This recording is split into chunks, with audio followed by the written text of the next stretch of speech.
शीतकाल में पुष्पों का ज्यादा श्रृंगार या पुष्पों के बंगले हम नहीं बना सकते।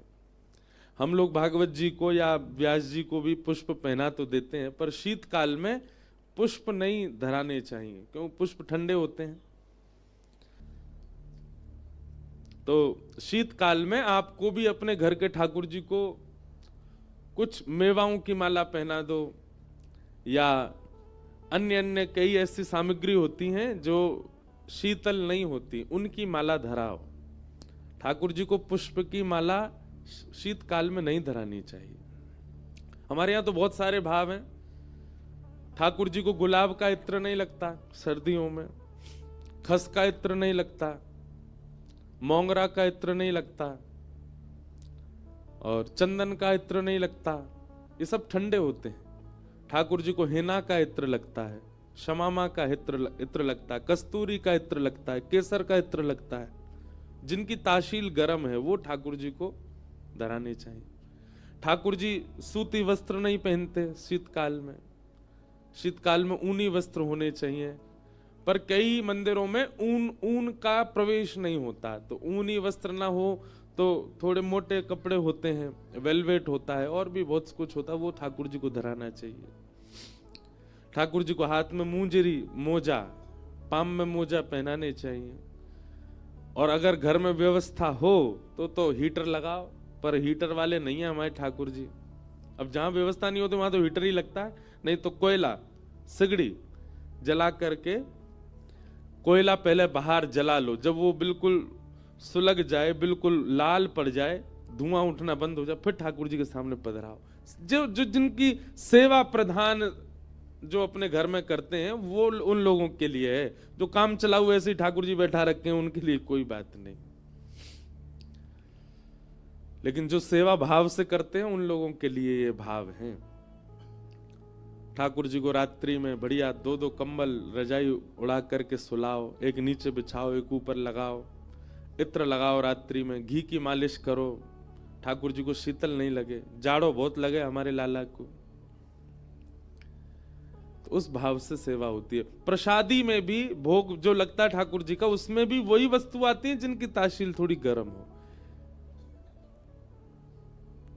वो सब सामग्री नहीं धराई जाती जिनसे शीतलता का अनुभव हो।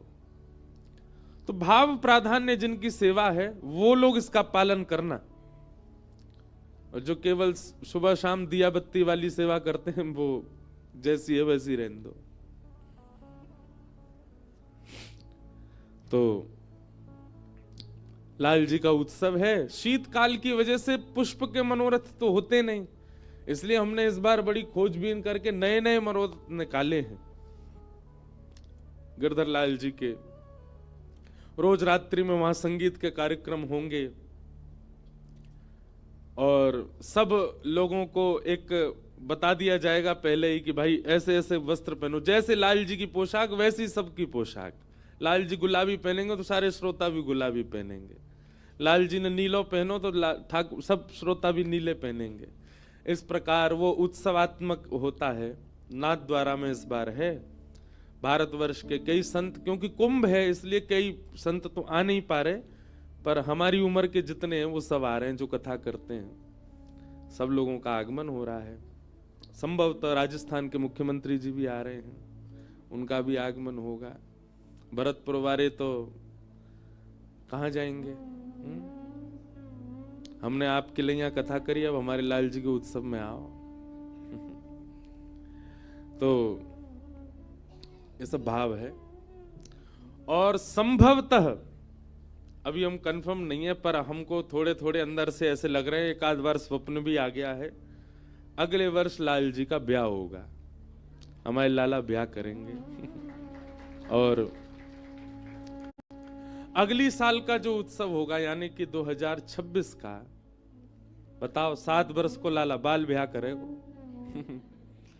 7 वर्ष का जन्मोत्सव होगा। ठाकुर जी 14 को 7 वर्ष के होंगे, और 15-16 2 दिन में ठाकुर जी का ब्याह उत्सव होगा। और अगले वर्ष का जो उत्सव है, अब होगा कहाँ ये तो हम पर्ची डालते हैं लाल जी का, पर होगा ब्रज में ही। तो मन है वृंदावन, गोवर्धन, बरसाना, या फिर नंदगांव। 4 जगह की पर्ची डाली जाएंगी ठाकुर जी के आगे। जहां ठाकुर जी स्वीकृति प्रदान करेंगे, ठाकुर जी का ब्याहुला होगा। तो सर्दी तो बहुत पड़ती है, पर निकालेंगे, लाला की बारात होएगी, सब नाचेंगे गाएंगे आनंद करेंगे, बढ़िया उत्सव होगा। इस बार नाथद्वारा में उसकी भूमिका बन जाएगी। एक बात बताएं बंधुओं, किसी के यहां ठाकुर जी की भावजन्य सेवा जब आ जाती है ना, उसका हर दिन उत्सव बन जाता है। 365 दिन हमसे पूछो, हमारे 400 उत्सव होते हैं एक साल में, हर दिन उत्सव है। और ऊपर से कृपा ठाकुर जी ने कथा की दे रखी है, तो वैसे ही उत्सव हो जाता है। हम ये सोचो, महीने में 4 बार जन्माष्टमी मनाते हैं हम। महीने में 4 बार जन्माष्टमी, कल मनाई थी, अब मनाएंगे 19 तारीख को वृंदावन में। फिर तो राम कथा है, तो वहां तो रामनवमी मनाएंगे, पर फिर जनवरी में फिर 4 जन्माष्टमी। पहली काशी में मनाएंगे, फिर नाथद्वारा में मनाएंगे, फिर द्वारिका में मनाएंगे। ऐसा जीवन सबका हो जाए, उत्सवात्मक जीवन। और उत्सवात्मक जीवन कब होता है? जब आपकी प्रायोरिटी ठाकुर जी होते हैं। अधिकतर क्या होता है, हम आप पर थोप नहीं रहे हैं, जबरदस्ती नहीं कह रहे हैं, पर अधिकतर क्या होता है, आप ठाकुर जी को केवल अपनी मनोकामना पूर्ति के लिए रखते हैं। पर हमारे वृंदावन भाव में ठाकुर जी से कुछ मांगा नहीं जाता, दिया जाता है, प्रदान किया जाता है। अभी हम जहां कथा करके आए ना, कोकिल साईं हमारे वृंदावन का एक बड़ा अद्भुत स्थान है, गोपनीय स्थान है। तो वहां मैंने कथा में बताया था कि जो हमारे कोकिल साईं थे, सिंधी में संत, सब संतों को साईं ही बोलते हैं, इसलिए उनको साईं कहते थे। उनका नाम कोकिल इसलिए था कि वो स्वयं को कोकिल का रूप मान करके और नेत्रबंद करके द्वापर में चले जाते थे, और द्वापर में कृष्ण विरह में बरसाने में बैठी श्री जी के पास कोयल बन करके ठाकुर जी का जो विरह श्री जी को हो रहा होता था, उस विरह को दूर करते थे। कभी कभी नेत्रबंद करके सतयुग में चले जाते थे, और वहां अशोक वाटिका में विरह से व्याकुल श्री सीता जी का विरह दूर करने का प्रयास करते थे, इसलिए उनका नाम कोकिल साईं पड़ा। वो मानसी भाव में जाकर के श्री जी का, किशोरी जी का, जानकी जी का विरह कम करते थे। कैसी अद्भुत सेवा थी उनकी। कलयुग में रहते हुए सतयुग और त्रेता में जाते थे। मतलब ऐसा नहीं है कि वो प्रत्यक्ष ही पहुंच, पर उनका भाव ऐसा था। वो उनको जब रामायण में जब भी देखते थे कि अशोक वाटिका में सीता जी बड़ी दुखी है, तो वो सह नहीं पाते थे। अब वे कहते मैं इसको कैसे बदलूं, मैं श्री जी के नेत्रों में अश्रु नहीं देख सकता। तो कर तो कुछ नहीं सकते, तो अपने मनोभाव में नेत्र बंद करके ऐसा विचार करते कि मैं त्रेता में हूं, और त्रेता में कोयल बन करके जाते, और श्री जानकी जी जो विरह से व्याकुल हैं, उनका विरह दूर करने का प्रयास करते। ऐसी सेवा थी उनकी। वे अपने ठाकुर जी का दर्शन नहीं कराते थे किसी को। किसी ने उनसे पूछा कि आप अपने ठाकुर जी का दर्शन क्यों नहीं कराते? तो उनका भाव था कि भैया, ये महलों के ठाकुर जी हैं, ये राज करवे आए हैं, ये आनंद करवे आए हैं, ये रास करवे आए हैं, ये सुख लेवे आए हैं, और दुनिया के लोग इनके सामने जाकर के दुनियादारी मांग करके इनको और संकोच में डाल देते हैं, इसलिए मैं किसी को नहीं दर्शन कराता। यशोदा मैया की गोद के लाला, कैसे प्यारे लाडले लाला, और दुनिया के लोग उनसे जाकर क्यों कह रहे हैं हमें मर्सिडीज दिलवाए दो। लाला उस संकोच में पड़ जाता होगा, अच्छा तो मैं भगवान हूं। जो वृंदावन आकर के ये भूल गए हैं कि मैं परमात्मा हूं, हम दुनियादारी मांग करके उनको और संकोच में डाल देते हैं, इसलिए वो किसी को दर्शन नहीं कराते थे। तब से हमने भी निर्णय कर लिया कि जितने लोग हमारे लाल जी के दर्शन करवे जाएंगे, हम सबको सौगंध दे देंगे, तुमको अपनी सौगंध है, कुछ मांगना नहीं ठाकुर जी से। हमारे लाला के बस एक ही चीज कहो, आप प्रसन्न रहो, बस आप राजी रहो। आप सुखी रहो। और भैया ये मांगने वाली जो बात है ना, हमें संसार में कुछ मिले, क्या ठाकुर जी को नहीं पता कि मेरे लिए क्या जरूरी है? क्या ठाकुर जी जानते नहीं है मेरे लिए क्या उपयोगी है? आप मांगेंगे तो कुछ मिलेगा और नहीं मांगेंगे तो सब कुछ मिल जाएगा। आप मांगेंगे तो वही मिलेगा जो आपने मांगा, और नहीं मांगेंगे तो वो मिलेगा जो आपने सोचा भी नहीं। तो ठाकुर जी से मांगना क्यों? हम अपनी बात बता रहे हैं। आज तक ठाकुर जी से कोई याचना नहीं की।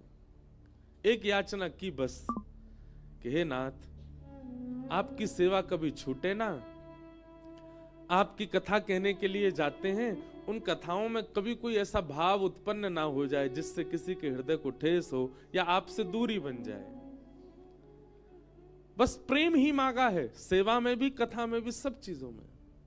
और प्रेम मांगना नहीं होता। इससे अतिरिक्त यदि आप संसार मांगते हैं तो क्षमा प्रार्थी हैं, हमारी कथा भी मत सुना कीजिए। अगर आप संसार के इच्छुक हैं ठाकुर जी से, हम मंच पे ही बोलते हैं बात, नीचे बैठ के तो आप हमसे आके बोलोगे हमारी बेटी को ब्याह ना है रहो, तो हम कहेंगे भैया है जाए, बढ़िया, अच्छी बात है। मंच से नीचे उतर के तो कई लोग ये भी बोल हमारा व्यापार नहीं चला, महाराज जी कुछ बताओ ना। मैंने कहा भैया हम कोई टोना टोट का थोड़ी जाने, जानते होते तो हम भी व्यापारी कर रहे होते, कथा का करते। इसलिए संसार नहीं, संसार तो आप अपने कर्मों से निर्माण करते हैं। ठाकुर जी से तो उनकी प्रसन्नता मांगो बस। तो बस अब उत्साह बढ़ता जा रहा है, लाल जी का उत्सव समीप आने वाला है।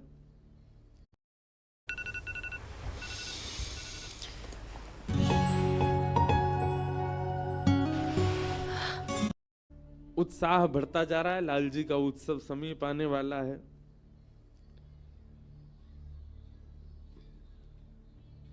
कल हम लोग बड़े प्रेम और भाव से श्रवण कर रहे थे ठाकुर जी का जन्मोत्सव। नंदस्त्वात्मज उत्पन्ने जाता ह्लादो महामना, आहूय विप्रान् वेदज्ञान स्नातः सुचिरलंकृतः, वाचयित्वा स्वस्तेनं जातकर्मात्मजस्य वैः, कारयामास विधिवत् पितृदेवार्चनम तथा। एक बात सुनिएगा बंधु, कई लोग पूछते महाराज जी ठाकुर जी का उत्सव कैसे करना चाहिए? अगर हम बता दें, कर सको तो सुनो। भोजन का पता ना हो, जल कब पिया यह भी भान ना हो, कब सोए थे कब उठे इसका भी पता ना हो, और नृत्य करते करते कहां वस्त्र गए हैं, कहां आभूषण गिरे हैं, क्या स्थिति हो गई है, ऐसे बेसुध से अगर है जाओ तो समझो कि आपने उत्सव किया। लेकिन जिस उत्सव में यह भी पता है कि भाई आज हलवाई क्या बना रहे हो, एक चटकदार बनाइयो भैया,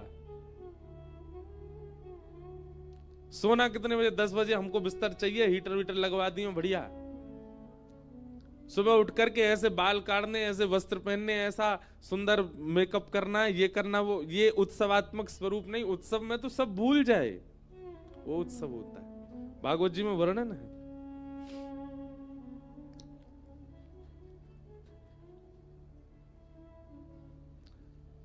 ब्रजवासियों की ऐसी स्थिति हो गई है कि कब सोए हैं, कब जागे हैं, कब खाए हैं, कब पिए हैं, इसका कोई पता नहीं है।